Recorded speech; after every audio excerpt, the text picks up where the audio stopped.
Okay. So my norms and routines are my students wait to be called on with a raised hand unless asked to speak out. Students say eyes, ears, and focus with me and hand signals.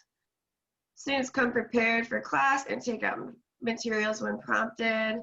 Students sit nicely and attentively during class. Students complete their seesaw within 24 hours. They quiet down when I say waterfall. They say shh. Oh my God, we did that in Peace Corps. They all But got don't it you? down now. Oh, they do. I was going to say, is that too old for them? But they got it. No, they got it. I did a seesaw activity where they recorded themselves doing it 3 times last Oh, week. nice. Yeah. Very nice. Oh, I like that. Yeah. So students asked to use the restroom. Thumbs up for understand, thumbs down for don't. They don't use the restroom unless it's emergency. If I put my hand to my ear, they repeat after me. Students get a gold star for participation if they give effort. The most stars at the end of the week gets to go first in show and tell. I'll show you that. But yeah, so having the hand signals and reinforcing the rules. I mean, I kind of get a little bit looser just because it's hard for everybody. Yeah. So I will remind of the rules. I have a sheet of the rules. But a lot of times, I don't know about you, but I'm sharing my screen pretty much the whole time. And my co-teacher said that when everything is open, she can see it. I'm like, are you sure that's not your screen? That's mine. She goes, yeah, I see it moving.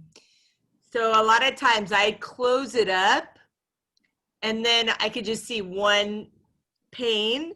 And then I'll just say, Ninsu, I'm closing up. So Ninsu, you're in charge. And so she'll do the calling on people and the classroom management, which is really nice. I'm going to read through what I have for lessons, and then we can look at the rubric. Yeah, show me some lessons so I can see, because I know just like a little bit, like it looked from what you're telling me, like the classroom management, the hats and all that, it looks like you're doing very engaging activities, but I only know like this much, so. Yeah, so I'm just gonna read through it. My video has to be 5 to 10 minutes, so I'm gonna just like skim through it. It says on my rubric, like, share your lessons for the week, which that's a lot to read in 5 to 10 minutes. But so I'm just gonna like quickly go through this on the record. So Monday, the standard is students will be able to read CVC words. The unit is short E CVC words.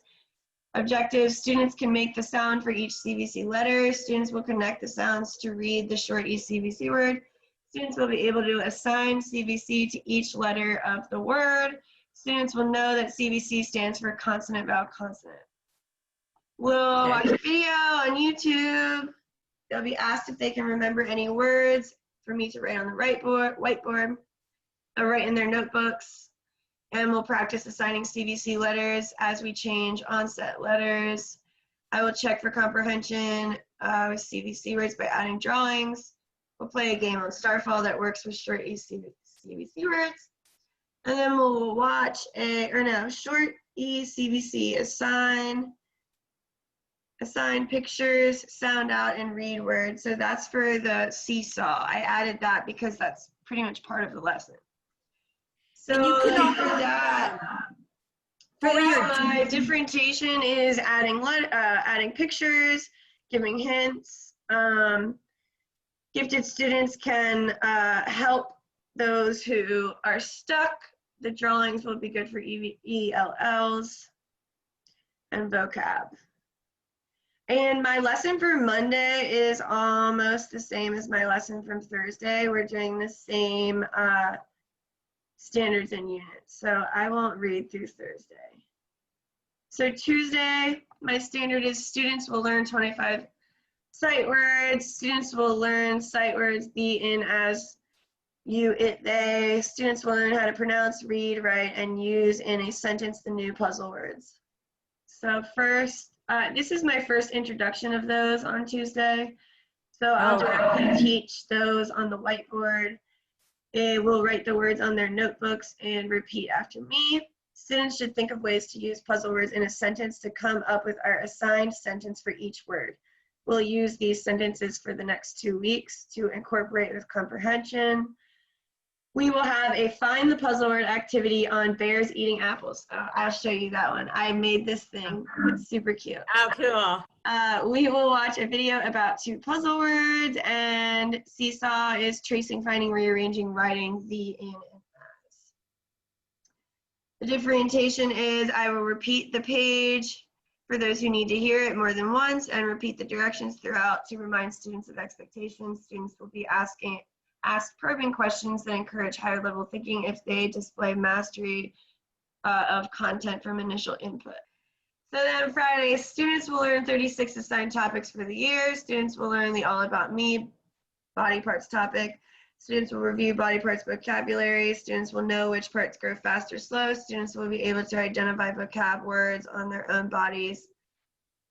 Okay, so lesson 3, people tell me body parts and what they think those parts do. We'll read an ebook about body parts. Students will be asked to recall which grows fast and slow. Students will watch body parts video and touch the body part in the video. We'll play Simon Says. We'll watch a science video about body parts, and then body parts seesaw. Those who mess up Simon Says are not out, so this is my differentiation. Instead, they will do the actions from a seated position, and that's so nobody's like doing nothing. Students have as much time as needed for seesaw. Seesaw will include pictures. For ELLs, students will be asked probing questions to tell me purpose of body parts for the gifted. Okay, so that's my lesson plans. So anyway, standard 1, learner development. The candidate understands how students grow and develop, recognizing the patterns of learning and development vary individually within and across the cognitive, linguistic, social, emotional, and physical areas, and designs and implements developmentally appropriate and challenging learning experiences. Does the candidate use knowledge about students' growth and development to design and implement developmentally appropriate and challenging learning experiences? Does the candidate use strategies that meet students' all those needs? Mm-hmm. So, I mean, yeah, you'll just, I guess, kind of use these descriptions. Right, yeah. In task standard 2, learning differences. The candidate uses understanding of individual differences, diverse cultures, and communities to ensure inclusive learning environments that enable each student to meet high standards. So, Yeah. but, okay, so does the candidate create a positive classroom climate by making students feel valued and show respect for each other? Does the candidate use knowledge about individual differences and diversity to develop inclusive learning environments that support all students in meeting high standards? And learning environments. The candidate works with others to create environments that support individual and collaborative learning and that encourage positive social interaction, active engagement in learning, and self-motivation. And the thing is, a lot of the Montessori activities with grace and courtesy. Yeah, it's too bad we aren't there. I've been doing some SEL activities too, social emotional learning, when I can.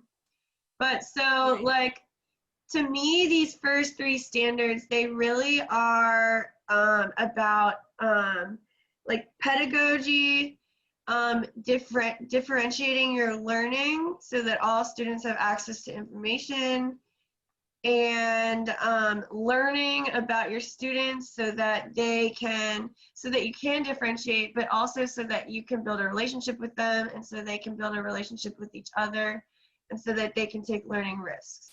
So like for me, the first 3 standards, that's kind of what it covers.